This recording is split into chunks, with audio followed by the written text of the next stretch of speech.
I never believed in those things. Skinwalker was a word I heard from people who were not my people, stories I respected out of courtesy, not faith. I worked with maps, measuring tapes, and a cheap Chi-8, cataloguing trails, caves, and springs. Everything fits on a clipboard if you write neatly. That night in 1999, I entered the cave with the same bureaucratic care as always, checking the chain at the mouth, testing the step, measuring the humidity, noting the air temperature. Nothing mystical. Nothing but my breath hitting the bandana and the click of the video camera. But there was one thing. It wasn't a vision. It wasn't a shadow. It was a voice. Not in the first few minutes. Down there, sound has its own time. But when it came, it was in the simplest and most wrong way possible. Someone saw me before I saw them. I have the recording. If I play it for you now, you'll hear what I heard. I say, test, 1, 2. And a few seconds later comes a response too clean, without throat noise, as if reading from a paper. I see you. I said I never believed, but the tape doesn't care what I believe. I was 28, contracted by a company that provided services to the county. Nothing glamorous. I mapped trails almost no one used and caves everyone claimed to know, but never went down into. I spent weeks alone, sleeping in the back of a pickup, eating cold chili, and noting coordinates. I liked the technical part. It fit me. Notebook, carpenter's pencil, wrist altimeter, compass, clipped to my chest. The Chi-8 camera was more habit than necessity, recording the route, the mouth of the cave, the state of the railing, the pattern of the walls. Sometimes I spoke to the camera, just to hear my own voice with an echo. It keeps your head straight. The cave was in a piece of Arizona you'd call near Four Corners, a mosaic of stone mesa, juniper, pinyon, and a dry cold that chaps your lips. The entrance, old spelunker's work, had a chain and a short ladder that dropped about 4 meters to a wider slab. Whenever I see a chain in a cave, I check the pivot and the anchor. This one had old grease on the higher link, something from the 80s, and a different metallic smell that clung to the fabric of my jacket. My routine. Arrive before sunset, check the mouth, descend, choose a plateau that wasn't dripping, set up a basic shelter, sleeping bag, pad, a plastic sheet over it just in case. Mark on the pad, 1912, temperature 4 degrees, high humidity, no animals visible, no strong draft. I always turned off the flashlight for a few seconds to understand the darkness. The dark has its own thickness, like wet cloth, the silence too. You think it's silence, but there's a trail of water in the dripping, a tiny scrape of a twig, a buzz in your ear. If you stay quiet enough, your heart turns into an outside noise. I left the Chi-8 on a low tripod, aimed at the ladder and chain. I wanted a fixed shot of the access in case someone decided to come down. I also turned on the portable recorder, one of those with a simple microphone just to catch ambience. At 20:03 I noted, all normal, no wind. I said that in almost every cave. The cold air there had a smell of wet earth and dry metal. It sounds contradictory, but that's what stayed in my nose afterward. 9 o'clock. I was inside the sleeping bag, boots still on my feet because the ground chill seeped through the pad. I spoke to the tape. Test 1, 2, overnighter. If anyone finds this, I left coffee in the toolbox. The joke was just for me. I laughed alone. It's good to have something that answers. That night, it answered. Something small doesn't scare you. It works by accumulation. Around 21:10, I heard something any cave does, a loose pebble that bounces and rolls and stops somewhere you can't see. I even said out loud, note, dripping dislodged fragment, probable. The word probable calmed me down. I like to weigh possibilities. At 21:27, the chain at the mouth made a dry click, as if a link settled onto another. I was looking right at it. It didn't swing, it just repositioned. The chain doesn't lie, I thought. If it swings, you see it. If it slides, you hear it. I got up, went closer, ran my hand over the cold shackles. No wind. I breathed hard to see if my exhalation moved anything. It didn't. At 21:44, 3 knocks. Not rock on rock, metal on metal, equal pauses. Knock, knock, knock. I froze. I counted to 6. Then it came again. Knock, knock, knock. Coming from above? Not exactly. Sound in a cave travels. I turned off the flashlight for a moment because things become honest in the dark. I could hear the thread of a drip far away, and between one drip and the next, that pattern. 3. Pause. 3. My body registered it before my head. My scalp tightened. A chill that had nothing to do with temperature ran down my back. I let out a "who's there?" which came out thinner than I wanted. Silence. I opened the notebook. 21:44, 3x3 metal pattern. No wind, no visible animal. I refused to write strange. My hand refused. I wrote atypical. The act of naming is a handrail. At 22:02, a whistle. Not a bird, not here, not at this hour. And it wasn't the natural whistle someone attempts to call a dog. It was a short woo, as if testing the taste of the air. And I only realized this later. It came from where the ladder ended in the dark. I took the flashlight to the edge, illuminated the ascent, saw nothing but the chain, the links dull and quiet. I said, "Public place. There might be people." The phrase acknowledges the risk and shrinks the fear. I made myself believe it. At 22:19, the recorder picked up a breath that wasn't mine. You know your own breath. Mine, at that moment, was short and noisy. The other one was bigger, fuller, like someone with lungs used to running. It appeared and vanished. And then, almost simultaneously, a faint but present smell, the iron of fresh blood. There was no blood. Does the nose lie? Sometimes. I noted possible animal, bat, metallic smell. Little by little, the cave grew too large. The space pulled. I spoke to the camera. Everything's fine, just sounds. I said this more to myself than to the tape. My voice sounded strange, as if it were being repeated from a room next door. At 22:47, I heard my own phrase come back, but cut short, too clean, without the human part of the voice. Just sounds. It wasn't an echo. Echoes don't edit. I stayed there for a while with the flashlight low, breathing through my nose, forcing silence. The repetition didn't come again. I calculated someone could be at the mouth, slowly descending, listening and repeating to make me leave. People are worse than animals. That calmed me for a minute because people have patterns. I yelled, "If you're people, say your name." Silence. At 23:05, the chain moved in a way that was visible. It didn't swing back and forth. It gave a short yank, stopped as if a hand had tested the weight and let go. I didn't go over there. The distance between me and that iron became greater than the space itself. The recorder picked up the sound my head still describes today as hand fumbling a link. It's idiotic, I know. How do you recognize that? But I recognized it. At 23:11, 3 knocks again, now closer, not metallic. Knuckles on wood. I had no wood there, just equipment, rock ledges, and the ladder above. Sound is a stubborn thing. It comes measured. I counted the intervals, equal. The body learns the rhythm of another body, you don't. See? The fear gained contours. It's not what is it, it's where is it. I tried to work. I opened the map, marked the cave plan, measured with a tape to the wall on the left, noted angles. Writing is a shield. The pen failed in the cold. I blew on the tip. At 23:26, a man's voice, low, polite, like someone speaking to a receptionist. "I have a question for you." I answered right away, automatically. "It's not time for questions. Who are you?" The answer didn't come. Instead, a short whistle. The same as before, this time behind me. I turned with the flashlight and illuminated the smooth rock. Nothing.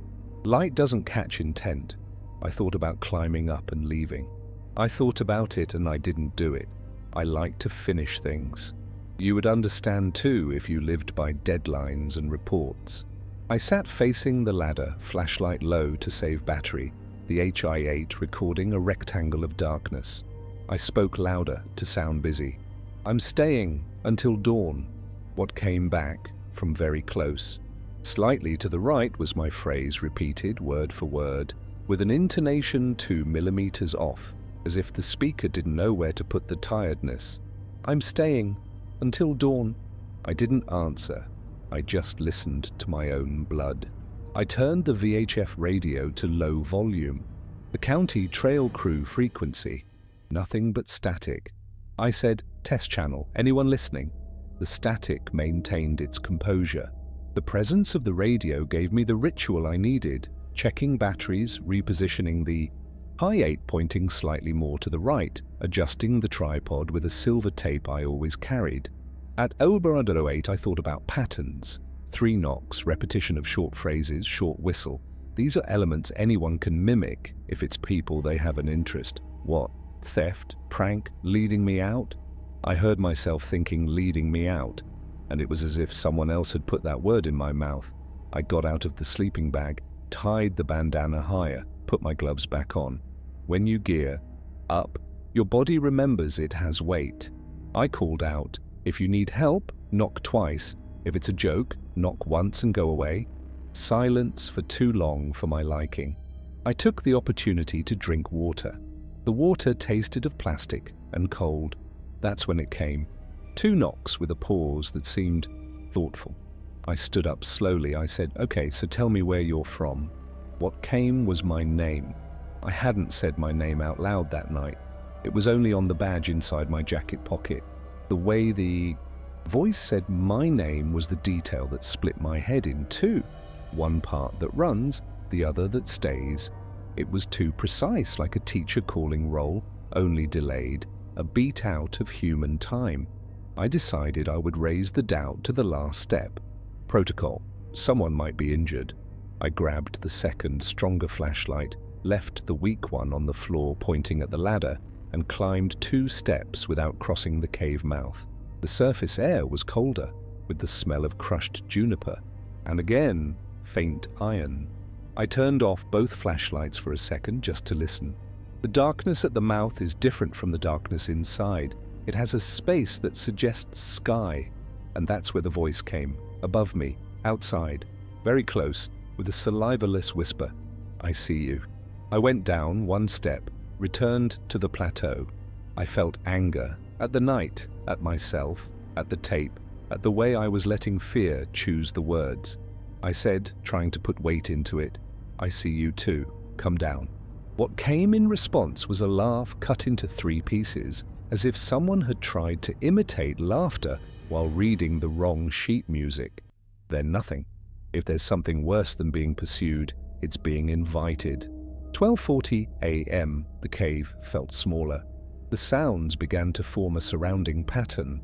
A short whistle to the left, 3 knocks to the right, a scrape of the chain above, a hand testing it again. The radio crackled for 2 seconds with a snippet of a phrase that wasn't mine. "Stay here," and died in static. I tapped the radio's casing with my nail, a silly reflex. At 00:52 light, very faint like a match, lit in another room, up there at the mouth level. I saw the silhouette of the chain outlined in a brief glow that moved and disappeared. I thought, flashlight. The existence of a flashlight made everything seem human again for less than a minute. Then at 00:55, the light appeared again, but this time without the proper cone, without the natural oscillation of a hand, a round, still flash, turning off and on at the same spot. As if someone didn't know how to move light, only how to switch it on and off. I started packing things methodically. First, the high 8, I left it recording, but took it off the tripod. Then the notebook inside the poncho. I spoke to myself in a low voice. "You're going to leave. You're going to leave slowly. You're going to leave whole." I repeated that twice. The third time, I swear, I heard the phrase coming from beside my right ear with the same rhythm but without the warmth of a mouth, like a sound that doesn't need a mouth. I fell to my knees by accident. I hit my elbow. The flashlight casing scraped rock. The presence wasn't in a hurry. Whatever it was, it needed me to contribute. I understood that then. It wasn't an animal hunt. It was an imitation game, I gave the rule, it gave it back, twisted, until I realized I was inside its pattern. At 0107, 3 knocks very close on the ground behind me without anything touching my body. The leather of my boot felt a minimal vibration, as if the rock had resonated. I walked to the ladder. Instinct says climb. Reason said wait. I braced my shoulder against the wall and stared into the darkness like someone staring at an opponent who wants you to move first. I said, I'm not going first. The silence lasted an absurd amount of time, and then, from above, a feminine voice, or what pretended to be one, said my name again, only stretched out, as if testing each syllable to see where to put the weight. It was almost sweet. Almost. And that's what I don't forgive. The wrong sweetness. The encounter was absence. Nothing stepped on the rung. Nothing grabbed my jacket. Nothing touched my skin. It was the entire body understanding that it was being measured by another, a hand span away.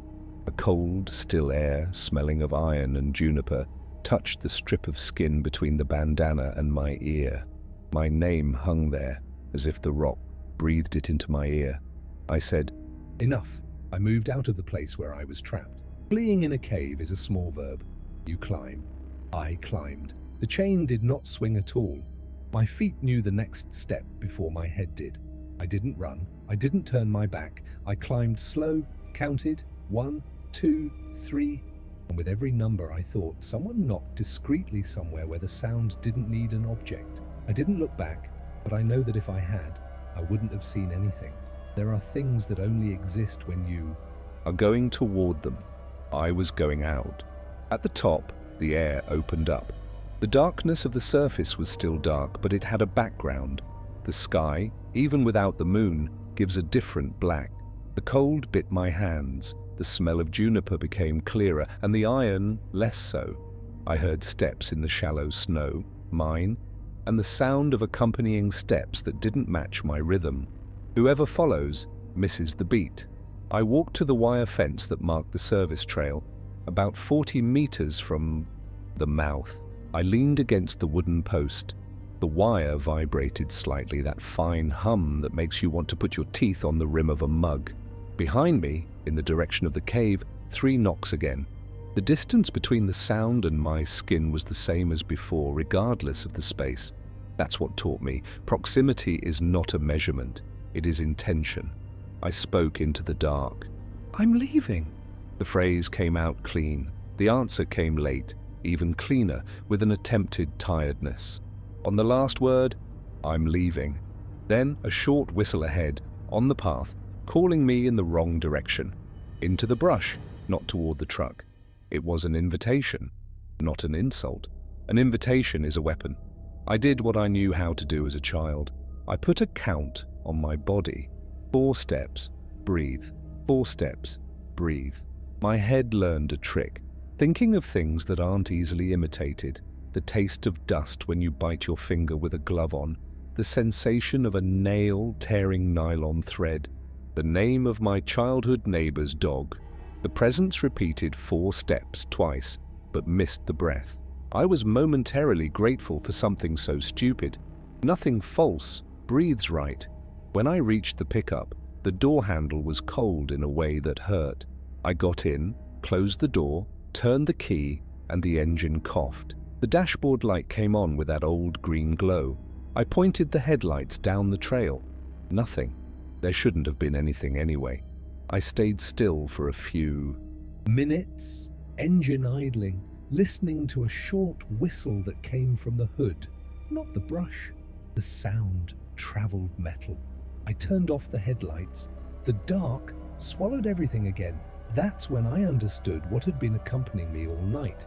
It wasn't just a thing that mimics what we say. It was a thing that uses what we need, light, voice, pattern, to lead you where it wants you to be when you finally convince yourself that the rest of the world doesn't exist. I started the engine again, put it in gear. I drove away slowly, the steering wheel heavy in my hands. I never went back to that cave. In the report I submitted to the county, I wrote what was writable: possible human activity, Complex acoustics, no structural risk, cold words. But the tape still exists. I listen to it from time to time, even though I know I shouldn't. And every time I listen, it sounds like someone is learning to speak inside it. My voice comes first, and then another one comes, the same, only 2 seconds late. It copies the tone, the mistakes, even the breathing. There are times I no longer know which voice is mine. And sometimes, in the late afternoon, when the wind passes through the junipers behind the house, I hear 3 knocks on the roof, paused, measured, and my whole body goes back to that cold air of 1999. I stay quiet, waiting, and I wonder if it got stuck in there or if it came with me.